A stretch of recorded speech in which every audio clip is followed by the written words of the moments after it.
સુરત શહેર આજે ગૌ માતાના સન્માન અને સુરક્ષાની માંગ સાથે ગુંજી ઉઠ્યું છે। ગૌ હત્યાના વિરોધમાં અને કડક કાયદાની માંગ સાથે મોટી સંખ્યામાં હિન્દુ સંગઠનો અને શહેરના નાગરિકો કલેક્ટર કચેરીએ ઉમટી પડ્યા હતા।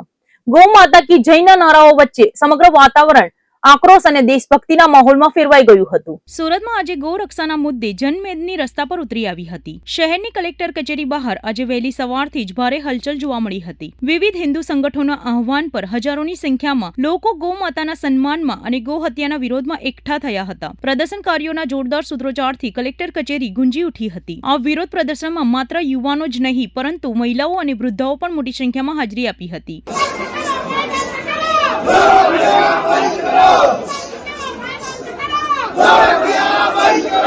લોકોના હાથમાં ગૌ હત્યા બંધ કરો અને ગૌ માતાને રાષ્ટ્રમાતા જાહેર કરો તેવા લખાણ સાથેના બેનરો અને પોસ્ટરો જોવા મળ્યા હતા। લોકોમાં ગૌ હત્યાની વધતી ઘટનાઓને લઈને ભારે આક્રોશ જોવા મળી રહ્યો હતો। આંદોલનકારીઓની મુખ્ય માંગ એ છે કે ગૌ હત્યા પર સંપૂર્ણ પ્રતિબંધ મૂકવામાં આવે અને ગૌ તસ્કરી કરતા તત્વો સામે કડકમાં કડક કાયદાકીય જોગવાઈઓ કરવામાં આવે। અનેક સંગઠનોના અગ્રણીઓએ જણાવ્યું હતું કે ગૌ માતા પ્રત્યેની શ્રદ્ધા અને ખિલવાડ કરનારાઓને જરાય બક્ષવા જોઈએ નહીં। સરકાર સુધી પોતાની માંગ પહોંચાડવા માટે તેમણે કલેક્ટરને આવેદનપત્ર આપીને જોરદાર રજૂઆત કરી હતી। પ્રદર્શન દરમિયાન કોઈ અણબનાવ ન બને તે માટે પોલીસ તંત્ર દ્વારા કલેક્ટર કચેરી બહાર ચુસ્ત બંદોબસ્ત ગોઠવી દેવામાં આવ્યો હતો। ઉચ્ચ પોલીસ અધિકારીઓ પણ સ્થળ પર હાજર રહ્યા હતા। ભીડને કાબુ રાખવા માટે બેરિકેડ્સ મૂકવામાં આવ્યા હતા, છતાં પ્રદર્શનકારીઓનો ઉત્સાહ અને આક્રોશ ઓછો થયો ન હતો। સુરતમાં થયેલું આ ભવ્ય વિરોધ પ્રદર્શન અત્યારે સમગ્ર શહેરમાં ચર્ચાનો વિષય બન્યો છે। ગૌ રક્ષા માટે ઉઠેલો આ અવાજ હવે કેવા પ્રકારનું સ્વરૂપ ધારણ કરે છે અને સરકાર આ માંગણીઓ પર કેવા પગલાં ભરે છે તે હવે જોવાનું રહેશે। હાલ તો સુરતની સડકો પર ગૌ ભક્તોનો માહોલ જોવા મળી રહ્યો છે।